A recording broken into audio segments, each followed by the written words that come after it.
A mitjans del segle XIX les cases no tenien clavegueres i la higiene i la salut pública no era el més important per a les autoritats.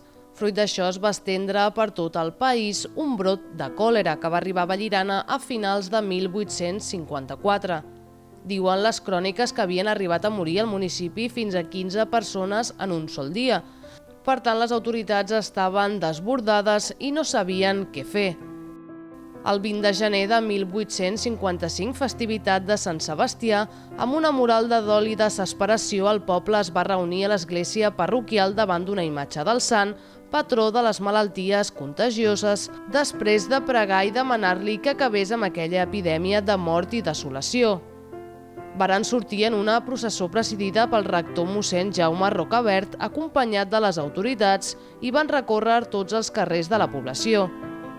Des d'aquell moment, tot i que la malaltia va continuar un cert temps, no hi va haver cap més mort per aquella causa.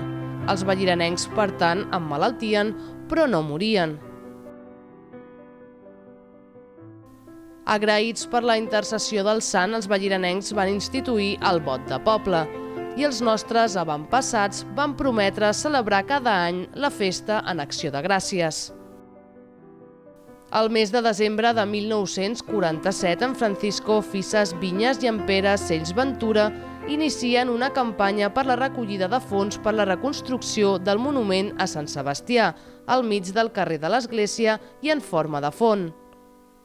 La imatge del sant presidia el monument i la placa deia: Agradecimiento eterno pueblo de Vallirana a San Sebastián glorioso por celestial desaparición horrible peste còlera.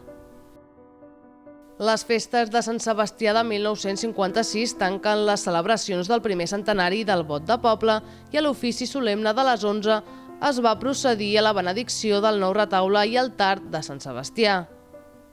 L'acte final de tancament va ser la processó que es va fer a la tarda des de la Llibre, portant la imatge de Sant Sebastià i presidida per les banderes de totes les associacions. En arribar davant la imatge del sant es va cantar l'himne acompanyat de l'orquestra i en aquell moment s'inaugura la il·luminació de la imatge de la fornícula del campanar. Aquesta imatge és la que estava situada sobre la font i que es va traslladar amb motiu de la urbanització del carrer. La celebració de la festa encara conserva la tradició de l'assistència de les autoritats a l'ofici eucarístic en honor al sant. En acabar l'ofici, una entitat del poble renova un any més en nom de tots el vot de poble a Sant Sebastià. En acabar les misses es reparteix un panet a tothom qui s'acosta a vessar la imatge del sant. A la sortida es venen panets en bosses per qui en vulgui adquirir i molta gent en compra per repartir-ne a la família o veïns o segueixen el costum de guardar-ne un al calaix del pa fins l'any següent. Aquest any 2021, les entitats encarregades de renovar aquest vot de poble seran Creu Roja, ADF i Protecció Civil. Feliç renovació del vot de poble i feliç Sant Sebastià!